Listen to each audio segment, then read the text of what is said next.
嗨，大家好，我是爱做美食的于姐，今天给大家分享一个红烧鱼的家庭做法，顺便呢再给大家分享一个煎鱼不破皮的技巧。下面请跟我一起来操作吧。首先把我们洗干净的鲫鱼给它打上花刀，这样呢它容易入味儿。选用红烧鱼最好选用这个活鲫鱼，里面的筋膜和这上面的黑膜一定要给它刮干净，不然的话它有腥味儿。花刀改好以后，给它放入盆中。下面我们来开始腌制，首先加入葱花和姜末，然后再加适量的食盐，再加一点点的黑胡椒粉，最后再加一点点的料酒去腥，然后用手给它涂抹均匀，让它快速的入味儿，腌制个5分钟。腌时间长了，这个鱼就不鲜了。趁着腌鱼的时间，我们来切点配料。首先我们来切点葱花，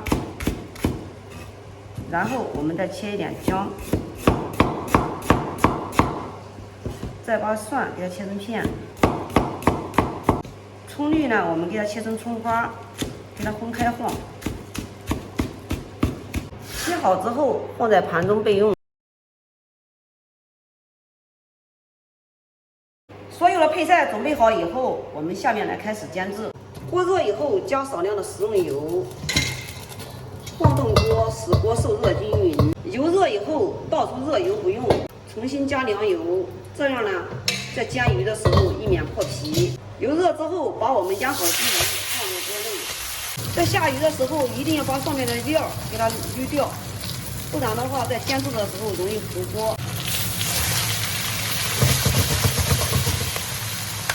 热锅凉油呢，这样煎鱼呢一点都不会破皮。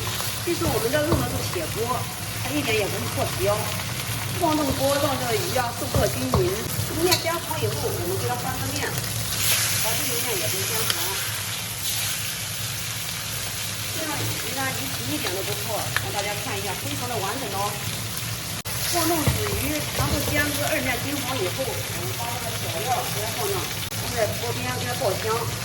把小料推在油下面，给它爆香以后，到我们这边的鱼已经也煎至2面金黄了。我们加入适量的清水，水也不要过多，没过鱼就可以了。下面我们来开始调味。首先在水里面加少许的盐，盐呢也不要加的太多，因为我们这个鱼已经腌制入味儿。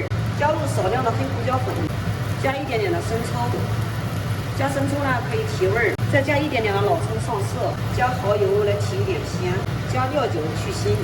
味道全部齐全以后，我们推动一下。开大火给它煮开，然后给它转中火，盖住盖子焖15分钟。我们的鱼已经焖至15分钟了，汁呢也收的差不多了。下面呢，我们再来一次调味。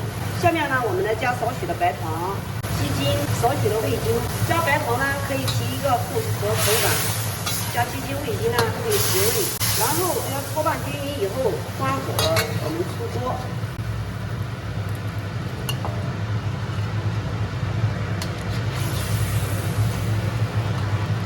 最后把它里面的小料给它捞出不要，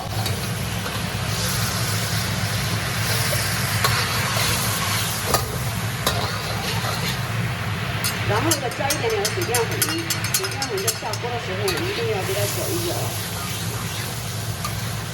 再次给它煮开后，我们再加入，再次给它煮开就可以了。然后再把我们这个调好的料汁再浇在上面，我们一道家庭版的红烧鱼就做好了。然后再撒一点点的葱花，更加完美。像这样简单一做，我们的一个家庭版的红烧鱼就做好了，不辛不辣，非常的鲜美，大人小孩都喜欢吃。有空你也试试吧。好啦，今天的视频就给大家分享到这里吧。我是于姐，如果你喜欢我的视频，请不要忘记关注我哟。感谢您的观看，我们下期再见啦。